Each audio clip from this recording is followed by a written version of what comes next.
동두천 박찬호 야구공원이 지난해 응급복구 이후에도 이렇다 할 조치 없이 방치되고 있습니다. 장마가 시작된 가운데 주민들은 여전히 수해를 입지 않을까 밤잠을 설치고 있습니다.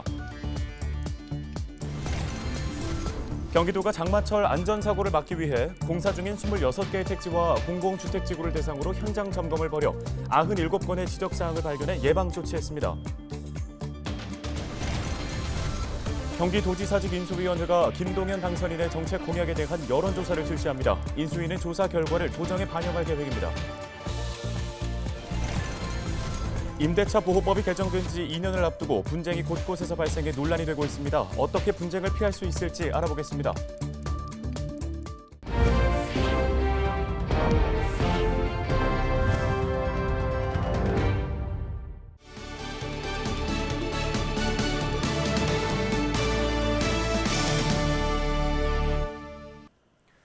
시청자 여러분 안녕하십니까? 헬로티비 뉴스 시작합니다.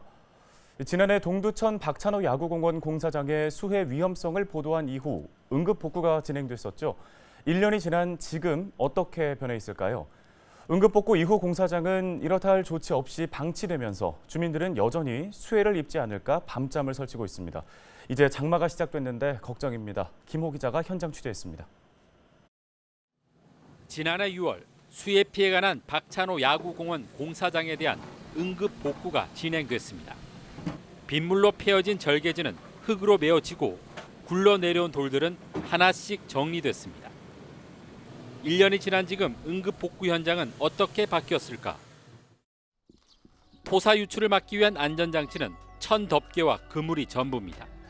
그마저도 대부분 찢어지거나 구멍이나 너덜너덜합니다. 절개지 곳곳에는 금방이라도 흘러내릴 듯 크고 작은 돌들이 아슬아슬하게 놓여 있습니다. 2년 전 집중호우 때 무너진 축사는 그대로 방치돼 있고 개울에는 토사에 쓸려 내려온 콘크리트 구조물이 여전히 나뒹굴고 있습니다. 공사를 위해 쌓아놓은 석축입니다. 보시는 것처럼 비탈면에 간신히 걸쳐져 있습니다. 집중호우가 내린다면 석축을 받치고 있던 흙이 패이면서 비탈면 아래로 쏟아질 수 있는 위험한 상황입니다. 2년 전 수해 피해를 입었던 주민들은 장마가 다가오면서 걱정이 이만저만이 아닙니다. 응급복구 이후 방치된 공사장 때문에 2년째 여름만 되면 집중호우가 오지 않을까 노심초사입니다. 복구 공사 한 게 아니고 저거 임시방편으로 그냥 포장만 덮어놓고 간 거예요. 근데 포장이 다 찢어져 갖고 다시 무너지게 생겼어요. 그러니까 또 올 장마에도 또 무너지겠어요, 보니까. 그러니까 저걸 좀 어떻게 다시 해줬으면 좋겠어요. 여기서 무너져가지고 여기 석축이 다 쌓여진 게 시방 무너졌잖아요. 그거 내려오면서 여기가 확 밀리니까 저쪽에서 서인해서 우리 여기도 다 나갔었어, 도로가. 그래가지고 그때 다 나오셔서 보시고 했어도 여적지적으로 안 하고 있네. 그럼 마을 사람들은 항상 여름에는 걱정하고 있죠. 박찬호 야구공원은 시행사와 협력업체 간 공사대금 갈등으로 2년 가까이 공사가 중단된 상태입니다. 관리 감독을 맡은 동두천시는 민간 사업 부분이라 뒷짐만 지다 장마철이 돼서야 부랴부랴 대책 마련에 나섰습니다. 일단은 본공사가 들어가는 게 가장 좋은 부분이긴 한데 거기에 유치권 때문에 그거는 좀 지연되고 있는 것 같고, 그게 지연된다 하더라도 어쨌든 수해 예방을 위해서는 작년에 해놓은 부분들, 훼손된 부분들은 다시 추가 조치를 해달라고 부탁을 해놨고 알겠다라고 답변을 받았습니다. 수해를 막을 이렇다 할 근본 대책 없이 언발에 오줌 누듯 응급 복구만 진행되면서 공사장 인근 주민들은 언제 쏟아질지 모를 집중호우를 걱정하며 오늘도 밤잠을 설치고 있습니다. 헬로티비 뉴스 김호입니다. 경기도가 장마철 안전사고를 막기 위해 공사 중인 26개의 택지와 공공주택지구를 대상으로 현장 점검을 벌여 97건의 지적사항을 발견해 예방조치했습니다. 지적사항으로는 배수시설 관리 미흡이 56건, 안전시설물 미비 10건, 근로자 휴게시설 미설치 9건, 절성토 사면 보호 조치 8건 등입니다. 적발된 지적사항 가운데 75건은 현장 조치됐으며 22건은 우기 전까지 안전조치를 마무리한다는 방침입니다. 이문수 제8대 경기 북부경찰청장이 22일 취임해 공식 업무에 들어갔습니다. 이 청장은 취임사를 통해 주민들이 더 안심할 수 있는 치안 환경을 조성하고 공정과 상식에 기반한 법 질서를 확립하겠다고 밝혔습니다. 이 청장은 또 경찰 수사에 대한 국민 신뢰를 확보하고 자치경찰제 정착과 발전에도 힘쓰겠다고 덧붙였습니다. 이 청장은 경찰대 3기로 1987년에 경찰에 입문해 서울 도봉경찰서장과 행정안전부 치안정책관, 경찰청 대테러 위기관리관 등을 역임했습니다. 경기 북부 13개 경찰서가 야간 음주운전 단속을 벌여 12건을 적발했습니다. 경기 북부경찰청은 지난 22일 밤 10시부터 자정까지 약 2시간 동안 경찰 128명과 순찰대 43대를 투입해 식당가와 유흥가 주변 등에서 일제 음주 단속을 벌였습니다. 단속 결과 음주운전자 12명이 적발됐고 이 중 6명에게서 운전면허 취소 수치에 알코올이 측정됐습니다.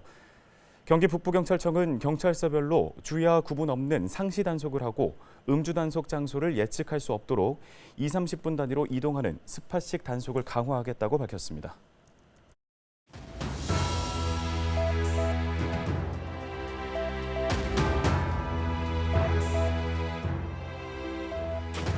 세계 곳곳에서 증가하고 있는 원숭이 두창 확진자가 우리나라에서도 처음으로 확인됐습니다. 질병관리청은 최근 입국한 한국인 A씨와 외국인 B씨 등 원숭이 두창 의심 환자 2명에 대한 진단검사를 실시한 결과 A씨가 최종 양성으로 확인됐다고 밝혔습니다. A씨는 독일에서 21일 오후 4시에 귀국했는데요. 입국 전인 18일 두통 증상을 시작으로 입국 당시에 미열과 인후통, 무기력증 등의 증상과 수포성 피부 병변도 보였던 것으로 알려졌습니다. 외국인 B씨는 원숭이 두창은 음성 판정을 받았고요. 수두 감염으로 확인됐습니다. 이 원숭이 두창의 치명률은 3에서 6% 수준으로 밀접 접촉을 통해 감염되는 걸로 알려져 있습니다. 때문에 밀접 접촉자는 21일간 격리를 해야 합니다. 정부는 백신과 항바이러스제를 조속히 도입하고 공항 검역을 강화할 방침이라고 밝혔는데요. 코로나19의 긴 터널에서 벗어나는가 싶더니 이제는 원숭이 두창이라는 새로운 터널이 생기는 건 아닌지 경각심을 갖고 지켜봐야겠습니다. 데일리 브리핑이었습니다.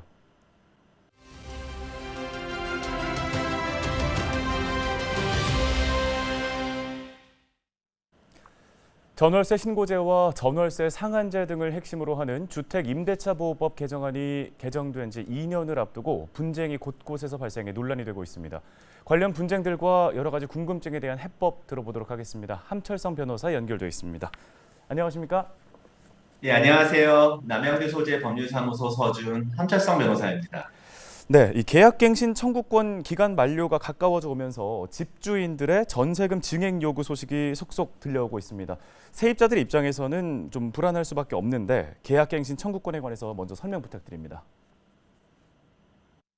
계약갱신 청구권은 세입자에게 현행 임대차 기간을 2년에서 4년, 2+2년으로 계약 연장을 보장받도록 하는 내용입니다.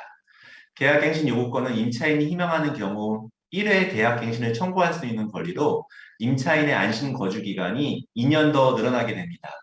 2020년 12월 10일 이후 최초 체결되거나 갱신된 임대차 계약은 임차인의 계약갱신 요구권에 따라 임대차 기간이 끝나기 6개월 전부터 2개월 전까지 계약갱신을 요구하는 경우 임대인은 정당한 사유 없이 거절하지 못합니다. 다만 2020년 12월 10일 이전에 체결된 계약은 임차인은 임대차 계약의 임대차 기간이 끝나기 6개월 전부터 1개월 전까지 기간에 계약갱신 요구권을 행사할 수 있다는 차이가 있습니다. 임차인이 계약 만료 기간에 나가기로 사전에 합의하였더라도 6개월 전부터 1개월 전까지 사이에 임대인에게 계약갱신을 다시 요구할 수 있습니다. 참고로 계약갱신 요구권 행사 방식에는 특별한 제한이 없습니다. 구두, 문자 메시지, 이메일 등의 방법이 모두 가능하지만 장래 발생할 수 있는 분쟁 예방을 위해서는 내용 증명이나 우편 등 증거를 남겨두시기 바랍니다. 네, 그런데 임대차 3법에 따르면 집주인이나 직계 존속이나 비속이 실거주를 할 때 계약갱신 청구를 거부할 수 있지 않습니까? 그래서 이 내용을 악용하는 집주인들이 있다고 알고 있는데요. 알고 보니까 본인이나 직계 가족이 거주한다고 해놓고 제3자에게 임대를 했다는 건데 이런 경우에 법적 문제나 책임은 없을까요? 요새 이런 문의가 많이 들어오고 있습니다. 임차인의 갱신 요구가 거절되지 않았다면 계약이 갱신되었을 기간, 즉 2년이 지나기 전에 제3자에게 임대인이 임대한 경우 원칙적으로 임대인은 종전 임차인이 입은 손해를 배상해야 합니다. 다만 예외적으로 정당한 사유가 존재하는 경우 임대인이 손해배상 책임을 면할 수 있는데 정당한 사유와 관련하여 아직 확립된 판례는 없지만 갱신 거절 당시 예측할 수 없었던 사정으로 제3자에게 임대할 수밖에 없는 불가피한 사유를 의미합니다. 가령 실거주를 하던 직계존속이 갑자기 사망한 경우, 실거주 중 갑자기 해외 주재원으로 파견되는 경우 등을 예시로 들 수 있습니다. 네, 이번엔 계약갱신 요구권을 행사할 수 있는 경우에 대해서 한번 얘기해 보겠습니다. 전월세 상한제는 임대료 상승폭을 직전 계약 임대료의 5% 내로 하도록 정해놓고 있잖아요. 그렇다면 이 갱신 시에 집주인이 5%를 요구하면 무조건 세입자는 따라야 하는 건지, 아니면 임대인과 임차인이 합의를 해서 5%를 넘는 계약을 체결할 수 있는지 궁금합니다. 어떻습니까? 첫 번째 임대료 상한 5%의 의미는 임대료를 증액할 수 있는 상한일 뿐이고 임대인과 임차인은 그 범위 내에서 얼마든지 협의를 통해 임대료를 정할 수 있습니다. 두 번째, 그 계약갱신 요구권의 행사 여부는 임차인의 의사에 달려 있으므로 임차인이 이를 행사하지 아니하고 임대인과 합의하에 5%를 초과하여 임대료를 인상하는 새로운 임대차 계약을 체결하는 것도 가능합니다. 다만 이 경우 임차인은 차후에 계약갱신 요구권을 한 번 더 행사할 수 있습니다. 네, 임대차 3법 시행 2년이 다가오면서 세입자들의 고민도 늘고 있습니다. 분쟁이 발생하면 어떻게 대응하는 게 좋을까요? 임대인과 임차인이 사전에 계약갱신 요구권을 행사하지 않기로 하는 사전 약정은 법에 따라 임차인에게 인정되는 권리를 배제하는 임차인에게 불리한 약정이므로 효력이 없습니다.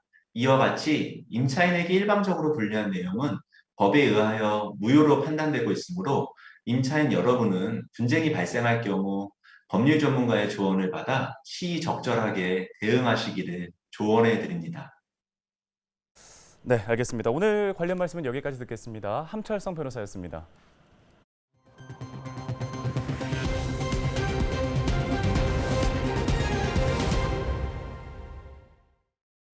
다음 소식입니다. 경기도지사직 인수위원회가 김동연 당선인의 정책 공약에 대한 여론조사를 실시합니다. 인수위는 오는 27일까지 공식 홈페이지를 통해 당선인 정책 공약에 대한 도민 선호도 조사를 실시합니다. 여론조사는 가장 관심이 가는 공약과 실현된다면 가장 기대되는 공약, 가장 우선적으로 추진돼야 하는 공약 등 3개의 질문으로 구성됐습니다. 인수위는 이번 여론조사 결과를 도정에 적극 반영한다는 계획입니다. 전국적으로 장마가 시작된 가운데 경기도가 비 오는 날 어린이들의 안전한 등하교를 위해 초등학교 통학로 안전우산 캠페인을 실시합니다. 안전우산은 투명하고 빛을 반사하는 재질로 만들어져 어린이의 시야 확보가 수월하고 운전자는 어린이의 위치를 쉽게 확인할 수 있습니다. 우산 한쪽에는 어린이 보호구역 제한 속도인 시속 30km가 표시돼 운전자들이 안전속도를 지킬 수 있도록 유도하고 있습니다. 도는 올해 212개 초등학교에 안전우산 2만 5천 개를 제공할 계획입니다.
오늘 저희 헬로티비 뉴스가 준비한 소식은 여기까지입니다. 함께해 주신 여러분 고맙습니다.